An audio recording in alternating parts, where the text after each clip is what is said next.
Well, I think we've failed to accept or understand or enforce the knowledge that risk and accountability are, what's the word, from a fiduciary responsibility point of view.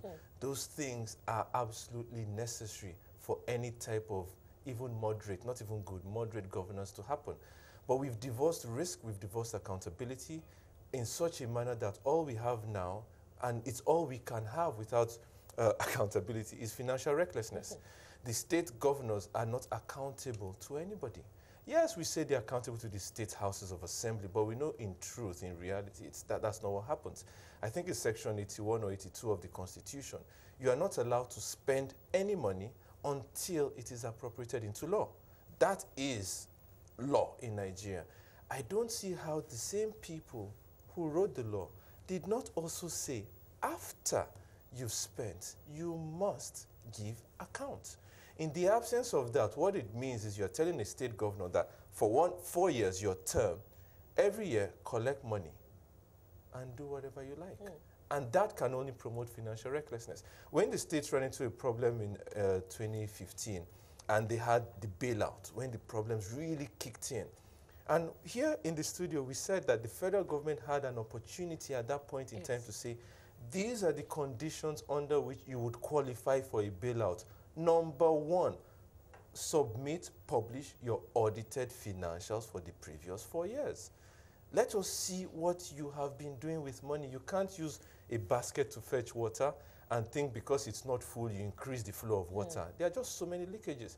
The risk we pose as an existing entity where we have refused to take on the fiduciary responsibility of accountability in managing the risk of recklessness. I mean, I think we're just on a one-way street. I asked that question the last time. I said, you know, who is keeping a check on the government? When we talked about borrowing the last time, I said, you know, who tells the government when to stop? Because it seems we do not get to hear what really goes on until the person is out of office. And then we hear, you know, things like, oh, I left 1 billion in the state's treasury, or I met 16 billion or something as debt.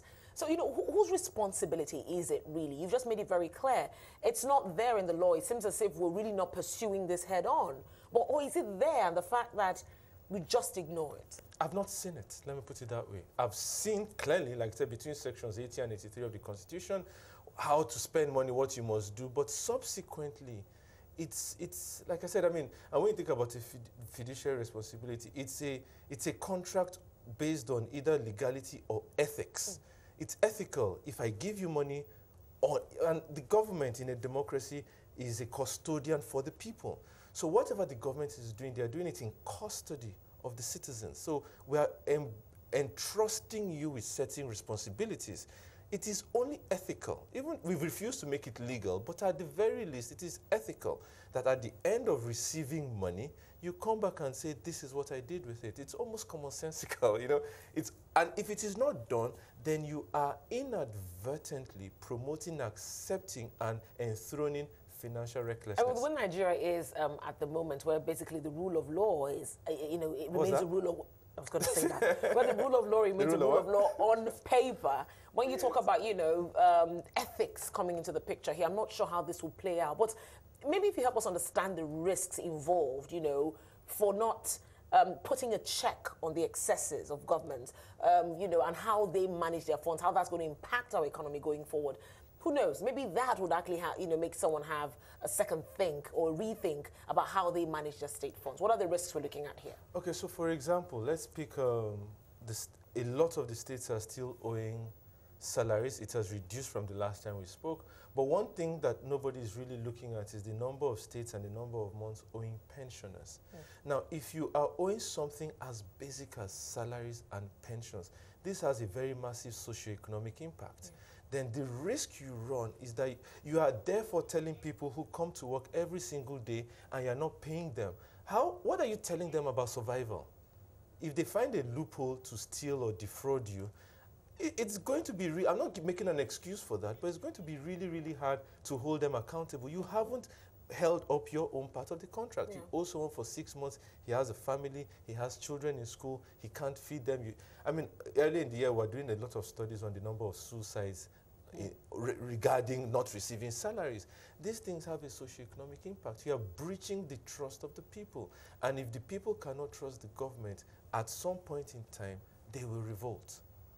And you are risking a socio-economic problem. You are risking increase in robbery. You are risking fraud increasing in the government space, in every space. And then you're increasing the risk of a revolution of the people. Let's take a look at the workforce in most of these states. I know states have their own state secretariats, they have their own workers. As it is, of course, states actually have to have to actually take care of the local government in most cases. I remember there's some states that have to pay the teachers. I remember working on a documentary on some states in the south, and the southeast, and you have a situation where you hear comments like, "Oh, the governor's magnanimous enough to take the burden from us and pay the teachers or get to pay the doctors." So let's take a look at the work, force in those states and the people the state governments have to take care of.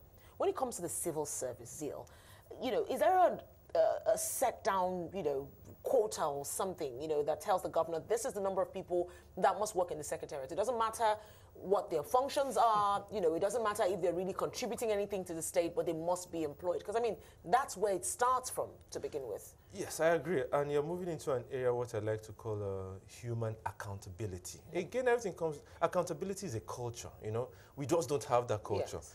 Even a question around the citizens. How many citizens? You can't plan without having some basic data. How many citizens are there in the state? How many, if you profile any working entity, what are the job descriptions, the job objectives? How many people do we need to accomplish this? What is the optimal staff strength we need per unit? I see all of those things is what I call human accountability, and then the state can plan and say, we are employing 100,000 people, we actually need only 70,000, we have 30,000 more than we need. However, due to the state of the economy, we can't lay them off. Then you look at the state of your own finances and say, can we afford to keep them? Or can we create a scenario, a system where they can, in their own sphere, generate employment by giving them some incentives or whatever? But all of those things need to be looked at from a data point of view. Because I'm looking at it, I mean, honestly, it's a no-brainer. Most of these states contribute little or nothing to GDP in terms of course, their own contribution from IGR to begin with. Yeah. So the situation where, your IGR is really low or non-existent, you have workers that you need to pay, the money coming from the federal government is not enough to even cater to your budget, whatever that budget is actually going to meet at the end of the day. So honestly, where's the money going to come from? Why do you have them hanging around? Once the NBS released statistics, the data for the first half of this year, I'll count it 1, 2, 3, 4, 5, 6, 7. We have only 7 states in Nigeria as at H1 this year that generate enough IGR to service interest on their debt. Not principal, interest. Only 7 states. Now, everybody will argue and say, yeah, but they have FAC. But let's be honest, FAC is 100% outside the control of the state.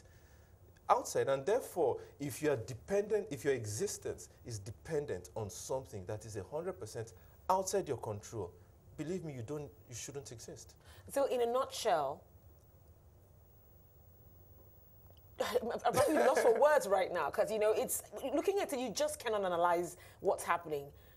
What do you think might happen in the near future if this continues?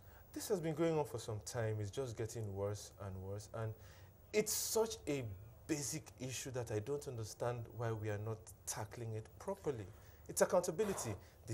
The House of Assembly, the State House of Assembly, should simply pass into law what ought to be in law. At the end of your fiscal year, you must submit audited accounts, and then we take it from there. Then we can see if you're being reckless, if you're being prudent, then you can plan. It's not even, it's a lot about accountability. It's also about planning. If you, as we say, the cliche, if you fail to plan, and then you're planning to fail. And so we're just going down a road where there is no plan, there is no accountability, we don't look back to, and Lord Lugard said this in that annoying book he wrote, but we just have no apprehension for what we've done in the past.